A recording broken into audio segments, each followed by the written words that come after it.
Master, ಹಾಗಾದರೂ ಕೈ ಕಾಲು ಇವನ್ನೆಲ್ಲ ಭಾವಿಸಿಕೊಳ್ಳಬೇಕಾಗುತ್ತದೆ ಅಲ್ಲವೇ? ಆದರೆ ನೀವು ಹೇಳಿದ್ದೀರಲ್ಲ, ಮೊದಲು ಸಾಕಾರದ ಮೇಲೆ ಧ್ಯಾನ ಮಾಡದಿದ್ದರೆ ಮನಸ್ಸು ಸ್ಥಿರವಾಗುವುದಿಲ್ಲ ಎಂಬುದಾಗಿ. ಅದೂ ಸರಿ ಅಂತ ಯೋಚಿಸುತ್ತಿದ್ದೇನೆ. ಒಳ್ಳೆಯದು. ನೀವು ತಿಳಿಸಿದ್ದೀರಿ ಭಗವಂತ ವಿವಿಧ ರೂಪಗಳನ್ನು ಧರಿಸಬಲ್ಲ ಎಂಬುದಾಗಿ. ಆದ್ದರಿಂದ ಹೆತ್ತ ತಾಯಿಯ ಮೇಲೆ ಧ್ಯಾನ ಮಾಡಬಹುದೇ? ಶ್ರೀರಾಮಕೃಷ್ಣರು: ಮಾಡಬಹುದು. ಆಕೆಯ ಮೇಲೆ ಧ್ಯಾನ ಮಾಡಬೇಕಾದ್ದೇ. ಆಕೆ ಗುರು ಬ್ರಹ್ಮಮಯಿ. ಮಾಸ್ಟರ್ ಸುಮ್ಮನೆ ಕುಳಿತಿದ್ದಾನೆ. ಈಗ ಪರಮಹಂಸರನ್ನು ಕೇಳುತ್ತಿದ್ದಾನೆ. ಒಳ್ಳೆಯದು. ನಿರಾಕಾರದ ಮೇಲೆ ಧ್ಯಾನ ಮಾಡುವಾಗ ಅದು ಹೇಗೆ ತೋರಿಬರುತ್ತದೆ? ಅದನ್ನು ವರ್ಣನೆ ಮಾಡಲಾಗುವುದಿಲ್ಲವೇ? ಪರಮಹಂಸರು ಸ್ವಲ್ಪ ಹೊತ್ತು ಆಲೋಚನೆ ಮಾಡಿ ಹೇಳುತ್ತಿದ್ದಾರೆ. ಅದು ಯಾವ ರೀತಿ ಇದೆ ಗೊತ್ತೇ ನಿನಗೆ? ಹೀಗೆಂದ ಬಳಿಕ ಸ್ವಲ್ಪ ಹೊತ್ತು ಕುಳಿತಿದ್ದು ತರುವಾಯ ಸಾಕಾರ ನಿರಾಕಾರ ದರ್ಶನಗಳಲ್ಲಿ ಏನೇನು ಅನುಭವ ದೊರಕುತ್ತದೆ ಎಂಬುದರ ವಿಷಯವಾಗಿ ಒಂದೆರಡು ಮಾತಾಡಿ ಮತ್ತೆ ಸುಮ್ಮನೆ ಕುಳಿತುಕೊಂಡರು. ಶ್ರೀರಾಮಕೃಷ್ಣರು: ಇದನ್ನು ಸರಿಯಾಗಿ ಅರ್ಥ ಮಾಡಿಕೊಳ್ಳಬೇಕಾದರೆ ಸಾಧನೆ ಮಾಡಬೇಕು. ಕಿರಿ ಮನೆಯೊಳಗಿಟ್ಟಿರುವ ರತ್ನ ನೋಡಬೇಕಾಗಿದ್ದರೆ, ಅದನ್ನು ಸ್ವಾಧೀನಪಡಿಸಿಕೊಳ್ಳಬೇಕಾಗಿದ್ದರೆ ಶ್ರಮವಹಿಸಿ ಬೀಗದ ಕೈ ವಿಚಾರಿಸಿ ತಂದು ಬಾಗಿಲು ತೆರೆಯಬೇಕಾಗುತ್ತದೆ. ಬಳಿಕ ರತ್ನವನ್ನು ಹೊರಕ್ಕೆ ತೆಗೆದುಕೊಂಡು ಬರಬೇಕಾಗುತ್ತದೆ. ಹಾಗೆ ಮಾಡದೆ ಬೀಗ ಹಾಕಿದ ಬಾಗಿಲಿನ ಮುಂದೆ ಸುಮ್ಮನೆ ನಿಂತುಕೊಂಡು ಈಗ ಬೀಗ ತೆಗೆದಿದ್ದೇನೆ, ಸಂದೂಕದ ಬೀಗವನ್ನು ಮುರಿದಿದ್ದಾಯಿತು, ಈಗ ರತ್ನ ಹೊರಕ್ಕೆ ತೆಗೆದಿದ್ದೇನೆ ಎಂಬುದಾಗಿ ಭಾವಿಸಿದರೆ ಅದರಿಂದ ಏನು ತಾನೇ ದೊರೆತೀತು? ಸಾಧನೆ ಮಾಡಬೇಕು. ಜ್ಞಾನಿಗಳು ನಿರಾಕಾರದ ಮೇಲೆ ಧ್ಯಾನ ಮಾಡುತ್ತಾರೆ. ಅವರು ಅವತಾರವನ್ನು ಒಪ್ಪುವುದಿಲ್ಲ. ಅರ್ಜುನ ಶ್ರೀಕೃಷ್ಣನನ್ನು ಸ್ತೋತ್ರ ಮಾಡಿದ, ನೀನು ಪೂರ್ಣ ಬ್ರಹ್ಮ ಎಂಬುದಾಗಿ. ಶ್ರೀಕೃಷ್ಣ ಹೇಳಿದ, ನಾನು ಪೂರ್ಣ ಬ್ರಹ್ಮ ಹೌದೋ ಅಲ್ಲವೋ ಎಂಬುದನ್ನು ನೋಡುವೆಯಂತೆ, ಬಾ ನನ್ನೊಡನೆ.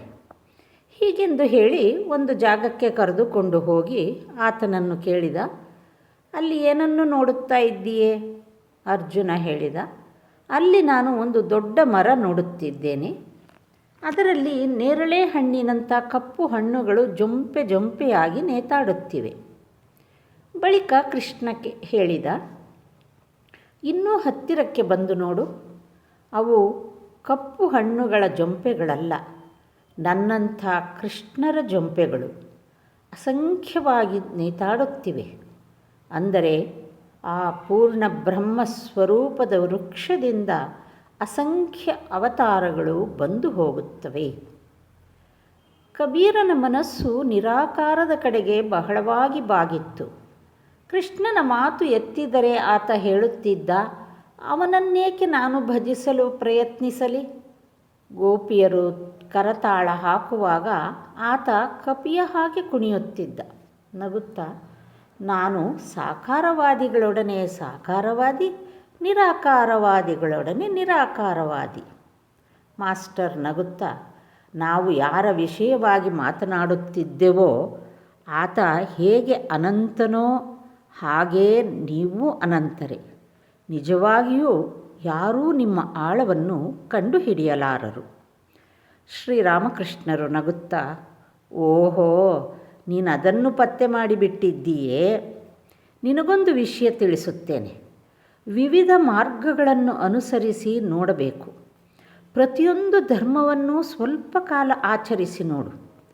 ಪಗಡೆ ಆಟದಲ್ಲಿ ಪಗಡೆಕಾಯಿ ಎಲ್ಲ ಮನೆಗಳ ಮೂಲಕ ಹಾದು ಹೋಗದೇ ಇದ್ದರೆ ಅದು ಹೇಗೆ ಹಣ್ಣಾಗಬಲ್ಲದು? ಆದರೆ ಒಮ್ಮೆ ಅದು ಹಣ್ಣಾಯಿತು ಎಂದರೆ ಅದನ್ನು ಯಾರೂ ಹೊಡೆಯಲು ಪ್ರಯತ್ನಿಸರು. ಮಾಸ್ಟರ್: ಅದು ನಿಜ. ಶ್ರೀರಾಮಕೃಷ್ಣರು: ಯೋಗಿಗಳಲ್ಲಿ ಎರಡು ವಿಧ, ಬಹುದಕ, ಕುಟೀಚಕ. ಯಾವ ಸಾಧು ಇನ್ನು ತೀರ್ಥಸ್ಥಾನಗಳಿಗೆ ಹೋಗುತ್ತಲೇ ಇದ್ದಾನೋ, ಯಾರ ಹೃದಯದಲ್ಲಿ ಇನ್ನೂ ಶಾಂತಿ ಎಂಬುದು ನೆಲೆಸಿಲ್ಲವೋ ಆತನೇ ಬಹುದಕ. ಆದರೆ ಯಾರು ಎಲ್ಲ ತೀರ್ಥಯಾತ್ರೆಗಳನ್ನು ಮುಗಿಸಿ ಮನಸ್ಸನ್ನು ಪ್ರಶಾಂತವಾಗಿ ಮಾಡಿಕೊಂಡಿದ್ದಾನೋ ಆತನೇ ಕುಟೀಚಕ. ಆತ ಯಾವುದಾದರೂ ಒಂದು ಜಾಗದಲ್ಲಿ ಕುಟೀರ ಕಟ್ಟಿಕೊಂಡು ಇದ್ದು ಬಿಡುತ್ತಾನೆ. ಮತ್ತೆ ಅವನು ಸಂಚಾರಕ್ಕೆ ಹೊರಡುವುದಿಲ್ಲ. ಇರುವ ಜಾಗದಲ್ಲೇ ಆತ ಆನಂದದಿಂದಿರುತ್ತಾನೆ. ಆತನಿಗೆ ಇನ್ನು ತೀರ್ಥಯಾತ್ರೆಯ ಅವಶ್ಯಕತೆ ತೋರಿಬರುವುದಿಲ್ಲ. ಒಂದು ಪಕ್ಷ ಆತ ತೀರ್ಥಯಾತ್ರೆಗೆ ಹೋದರೂ ಅದು ಕೇವಲ ಉದ್ದೀಪನಕ್ಕಾಗಿಯೇ. ನಾನು ಪ್ರತಿಯೊಂದು ಧರ್ಮವನ್ನೂ, ಹಿಂದೂ ಧರ್ಮ, ಮಹಮ್ಮದೀಯ ಧರ್ಮ, ಕ್ರೈಸ್ತ ಧರ್ಮ ಅನುಸರಿಸಿ ನೋಡಬೇಕಾಯಿತು. ಜೊತೆಗೆ ಶಾಕ್ತ, ವೈಷ್ಣವ, ವೇದಾಂತ ಈ ಮಾರ್ಗಗಳಲ್ಲಿಯೂ ನಡೆಯಬೇಕಾಗಿ ಬಂತು. ಇರತಕ್ಕವನು ಭಗವಂತನೊಬ್ಬನೇ. ಆತನ ಕಡೆ ಎಲ್ಲರೂ ಬರುತ್ತಿದ್ದಾರೆ, ಆದರೆ ವಿವಿಧ ಮಾರ್ಗಗಳಿಂದ ಅಷ್ಟೇ. ತೀರ್ಥಯಾತ್ರೆಗೆ ಹೋಗಿದ್ದಾಗ ಒಮ್ಮೊಮ್ಮೆ ನನಗೆ ಬಹಳ ಕಷ್ಟ ಆಗುತ್ತಿತ್ತು. ಕಾಶಿಯಲ್ಲಿ ಮಥುರ ಬಾಬುವಿನ ಸಂಗಡ ರಾಜಬಾಬುವಿನ ಬೈಠಕ್ಖಾನೆಗೆ ಹೋಗಿದ್ದೆ. ಅಲ್ಲಿ ಅವರು ಪ್ರಾಪಂಚಿಕ ಮಾತುಕತೆ ಶುರು ಮಾಡಿದರು, ಹಣ, ಜಮೀನ್ದಾರಿ ಇತ್ಯಾದಿಗಳ ವಿಷಯವಾಗಿ. ಅವರು ಮಾತು ಕೇಳಿ ಅಳಲಾರಂಭಿಸಿದೆ. ಆಗ ಭಗವತಿಗೆ ಹೇಳಿದೆ, ತಾಯೇ, ನನ್ನನ್ನು ಎಲ್ಲಿಗೆ ಕರೆದುಕೊಂಡು ಬಂದಿದ್ದೀಯೇ? ನಾನು ದಕ್ಷಿಣೇಶ್ವರದಲ್ಲಿ ಸುಖವಾಗಿ ಇದ್ದೆನಲ್ಲ ಎಂಬುದಾಗಿ. ಪ್ರಯಾಗದಲ್ಲೂ ಎಲ್ಲೆಲ್ಲೂ ಇರುವ ರೀತಿಯಲ್ಲೇ ನೋಡಿದೆ. ಅದೇ ಥರದ ಕೊಳ, ಅದೇ ಬಗೆಯ ಹುಲ್ಲು, ಅದೇ ವಿವಿಧ ಮರಗಿಡಗಳು, ಅದೇ ರೀತಿಯ ಹುಣಸೆ ಎಲೆ. ಆದರೆ ತೀರ್ಥಸ್ಥಾನಗಳಲ್ಲಿ ಉದ್ದೀಪನ ಉಂಟಾಗುವುದೇನೋ ನಿಜ. ಮಥುರ ಬಾಬುವಿನೊಡನೆ ಬೃಂದಾವನಕ್ಕೆ ಹೋಗಿದ್ದೆ. ಆತನ ಮನೆಯ ಹೆಂಗಸರೂ ಬಂದಿದ್ದರು, ಹೃದಯನೂ ಬಂದಿದ್ದ. ಕಾಲಿಯ ದಮನ ಘಟ್ಟವನ್ನು ನೋಡಿದೊಡನೆಯೇ ನನಗೆ ಉದ್ದೀಪನ ಉಂಟಾಗಿಬಿಡುತ್ತಿತ್ತು. ಸಂಪೂರ್ಣ ಭಾವಪರವಶನಾಗಿ ಬಿಡುತ್ತಿದ್ದೆ. ಹೃದು ಮಕ್ಕಳನ್ನು ಹಿಡಿದು ಸ್ನಾನ ಮಾಡಿಸುವ ರೀತಿಯಲ್ಲಿ ನನಗೆ ಅಲ್ಲಿ ಸ್ನಾನ ಮಾಡಿಸುತ್ತಿದ್ದ.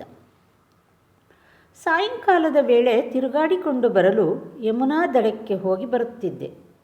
ದನಕರುಗಳು ಹುಲ್ಲುಗಾವಲಿನಿಂದ ಹಿಂದಿರುಗಿ ಬಂದಾಗ ಯಮುನೆಯ ಮರಳು ಗುಡ್ಡೆಗಳ ಮೂಲಕ ಹಾದು ಬರುತ್ತಿದ್ದವು. ಅವು ಕಣ್ಣಿಗೆ ಬಿದ್ದೊಡನೆಯೇ ನನಗೆ ಕೃಷ್ಣನ ಉದ್ದೀಪನವಾಗಿ ಬಿಡುತ್ತಿತ್ತು. ಕೃಷ್ಣ ಎಲ್ಲಿ, ನನ್ನ ಕೃಷ್ಣ ಎಲ್ಲಿ ಎಂದು ಹುಚ್ಚನ ಹಾಗೆ ಕೂಗಿಕೊಳ್ಳುತ್ತಾ ಅವುಗಳ ಹಿಂದೆ ಓಡುತ್ತಿದ್ದೆ. ನಾನು ಪಲ್ಲಕ್ಕಿಯಲ್ಲಿ ಕುಳಿತು ಶ್ಯಾಮಕುಂಡ, ರಾಧಾಕುಂಡಗಳಿಗೆ ಹೋಗುತ್ತಿದ್ದಾಗ ಗೋವರ್ಧನವನ್ನು ನೋಡಬೇಕೆಂದು ಕೆಳಕ್ಕೇಳಿದೆ. ಗೋವರ್ಧನ ಪರ್ವತ ಕಣ್ಣಿಗೆ ಬಿದ್ದೊಡನೆಯೇ ಸಂಪೂರ್ಣ ಭಗವದುನ್ಮತ್ತನಾಗಿ ನೇರವಾಗಿ ಓಡಿ ಹೋಗಿಬಿಟ್ಟು ಪರ್ವತದ ಮೇಲೆ ಹತ್ತಿ ನಿಂತುಕೊಂಡು ಬಾಹ್ಯಶೂನ್ಯನಾಗಿ ಬಿಟ್ಟೆ.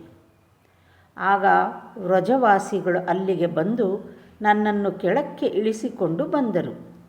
ಶ್ಯಾಮಕುಂಡ, ರಾಧಾಕುಂಡಗಳ ಮಾರ್ಗದಲ್ಲಿದ್ದ ಹುಲ್ಲುಗಾವಲು, ಮರಗಿಡಗಳು, ಹಕ್ಕಿಗಳು, ಜಿಂಕೆಗಳು ಇವನ್ನೆಲ್ಲ ನೋಡಿ ನನಗೆ ಭಗವದುದ್ದೀಪನವಾಗಿ ಬಿಟ್ಟಿತು. ಕಣ್ಣಿನಿಂದ ಪ್ರೇಮಾಶ್ರು ಸುರಿದು ಬಟ್ಟೆಯೆಲ್ಲ ನೆನೆದು ಹೋಯಿತು. ಮನಸ್ಸಿಗೆ ಯೋಚನೆ ಬರಲಾರಂಭಿಸಿತು. ಕೃಷ್ಣನ ಕಾಲದ ಎಲ್ಲವೂ ಇವೆ, ಆದರೆ ಕೇವಲ ಆತನನ್ನು ಮಾತ್ರ ನೋಡಲಾಗುತ್ತಿಲ್ಲವಲ್ಲ. ಆಗ ಪಲ್ಲಕ್ಕಿಯಲ್ಲಿ ಕುಳಿತುಕೊಂಡಿದ್ದೆ. ಮಾತನಾಡುವ ಶಕ್ತಿಯೇ ಇಲ್ಲದಂತಾಗಿ ಬಿಟ್ಟಿತ್ತು. ಹೃದಯ ಪಲ್ಲಕ್ಕಿಯ ಹಿಂದುಗಡೆ ಬರುತ್ತಿದ್ದ. ನನ್ನ ಸಂಬಂಧವಾಗಿ ಬಹಳ ಎಚ್ಚರಿಕೆಯಿಂದ ಇರಬೇಕು ಎಂಬುದಾಗಿ ಆ ಬೋಯಿಗಳಿಗೆ ತಿಳಿಸಿದ್ದ. ಬೃಂದಾವನದಲ್ಲಿ ಗಂಗಾಮಾಯಿ ಎಂಬುವಳು ನನ್ನನ್ನು ಬಹಳ ಆದರದಿಂದ ನೋಡಿಕೊಳ್ಳುತ್ತಿದ್ದಳು. ಆಕೆ ಒಬ್ಬ ಮುದುಕಿ. ನಿಧುವನದ ಹತ್ತಿರ ಕುಟೀರ ಕಟ್ಟಿಕೊಂಡು ಒಬ್ಬಳೇ ಇದ್ದಳು. ನನ್ನ ಮಾನಸಿಕ ಅವಸ್ಥೆ ಮತ್ತು ಭಾವ ನೋಡಿ ಹೇಳುತ್ತಿದ್ದಳು, ಇವರು ಸಾಕ್ಷಾತ್ ರಾಧೆಯ ದೇಹವನ್ನು ಧಾರಣೆ ಮಾಡಿಕೊಂಡು ಬಂದಿದ್ದಾರೆ. ನನ್ನನ್ನು ದುಲಾಲಿ ಅಂತ ಕರೆಯುತ್ತಿದ್ದಳು.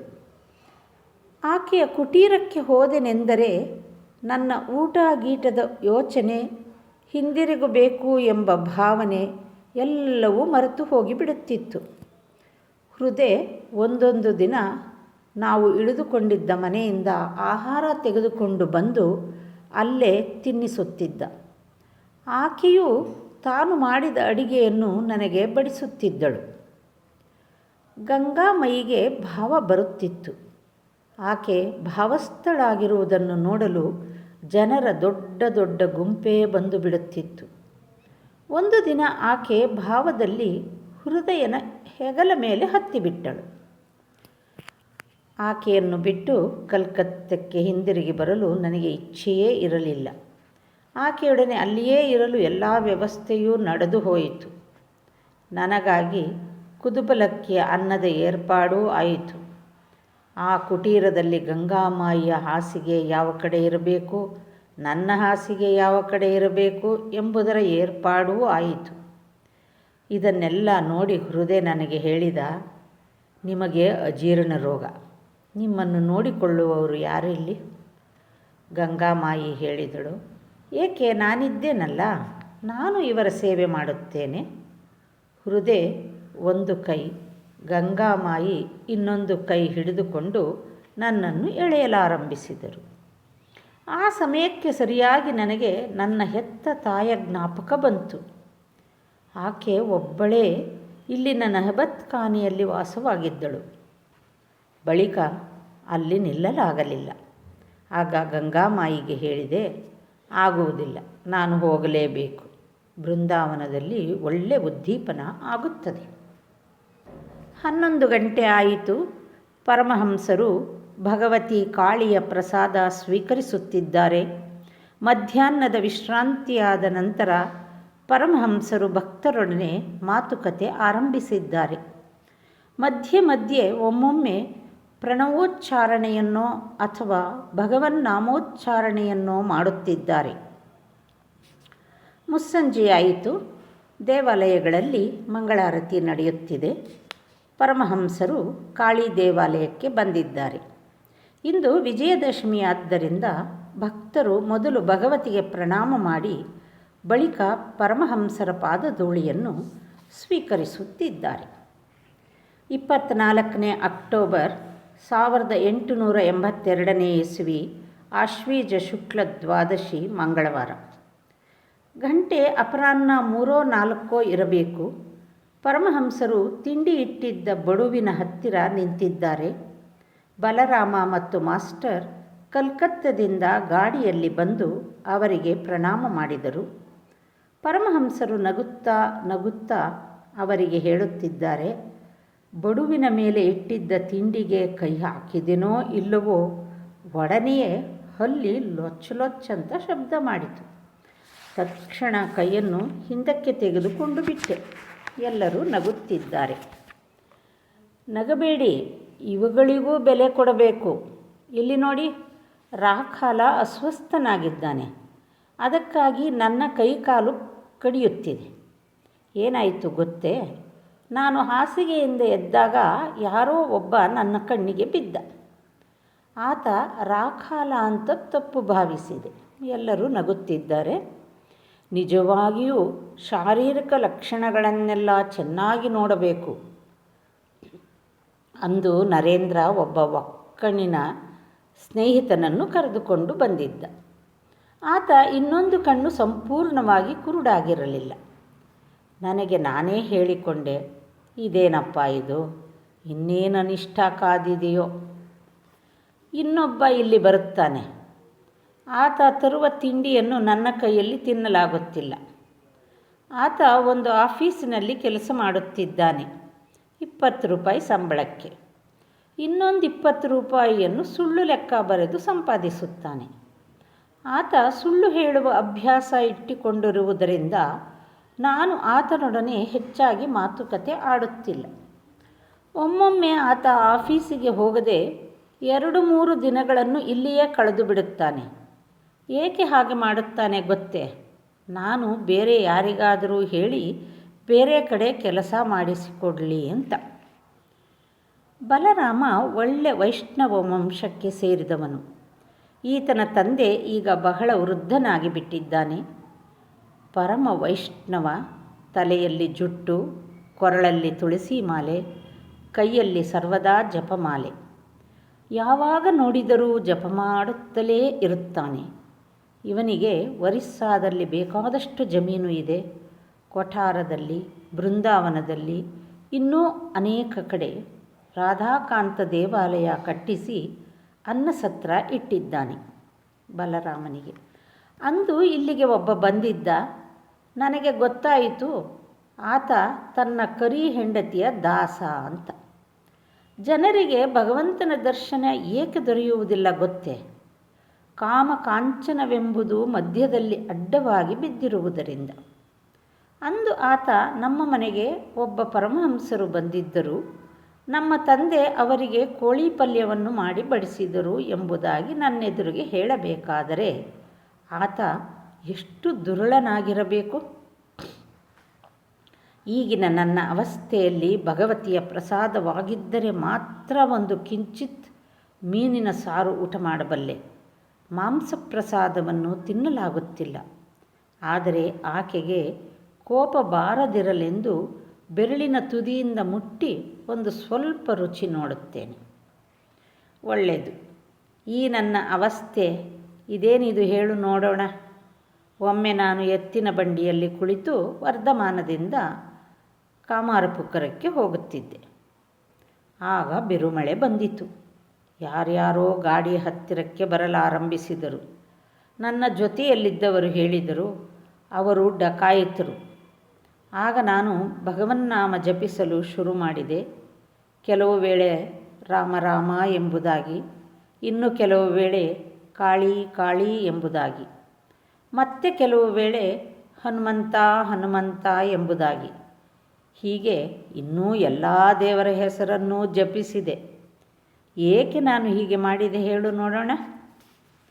ಇರುವವನು ಭಗವಂತನೊಬ್ಬನೇ. ಆದರೆ ಆತನಿಗೆ ಅನಂತ ಹೆಸರು. ಭಿನ್ನ ಭಿನ್ನ ಸಂಪ್ರದಾಯದವರು, ಭಿನ್ನ ಭಿನ್ನ ಧರ್ಮಾವಲಂಬಿಗಳು ಕೇವಲ ಆತನ ಹೆಸರಿಗಾಗಿ ವಾದ ವಿವಾದದಲ್ಲಿ ತೊಡಗಿ ಸಾಯುತ್ತಿದ್ದಾರೆ ಎಂಬುದನ್ನು ಪರಮಹಂಸರು ಸೂಚಿಸಿದರೇನು? ಶ್ರೀರಾಮಕೃಷ್ಣರು ಬಲರಾಮನಿಗೆ ಕಾಮಕಾಂಚನವೇ ಮಾಯೆ ಎಂಬುದು, ಅದರ ಮಧ್ಯೆ ಬಹಳ ಕಾಲದವರೆಗಿದ್ದರೆ ಕ್ರಮೇಣ ಎಚ್ಚರಿಕೆ ತಪ್ಪಿ ಹೋಗುತ್ತದೆ. ಅದೇ ಆನಂದವಾಗಿರುವಂತೆ ತೋರಿಬರುತ್ತದೆ. ಜಾಡಮಾಲಿ ಕಕ್ಕಸು ಹೊರುತ್ತಾ ಕೊನೆಗೆ ಅದನ್ನು ಕಂಡರೆ ಅಸಹ್ಯವೇ ತೋರುವುದಿಲ್ಲ. ಭಗವಂತನ ನಾಮಗುಣ ಕೀರ್ತನೆ ಮಾಡುವ ಅಭ್ಯಾಸ ಇಟ್ಟುಕೊಂಡಿದ್ದರೆ ಕ್ರಮೇಣ ಭಕ್ತಿ ಉಂಟಾಗಿ ಬಿಡುತ್ತದೆ. ಮಾಸ್ಟರಿಗೆ ಭಗವಂತನ ಹೆಸರು ಹೇಳಲು ಲಜ್ಜೆಪಟ್ಟುಕೊಳ್ಳಬಾರದು. ಲಜ್ಜೆ, ದ್ವೇಷ, ಭಯ ಇವು ಮೂರೂ ಇರಬಾರದು. ಆ ದೇಶದಲ್ಲಿ ಅಂದರೆ ಕಾಮಾರಪುಕುರದಲ್ಲಿ ಒಳ್ಳೆ ಕೀರ್ತನೆ ನಡೆಯುತ್ತದೆ.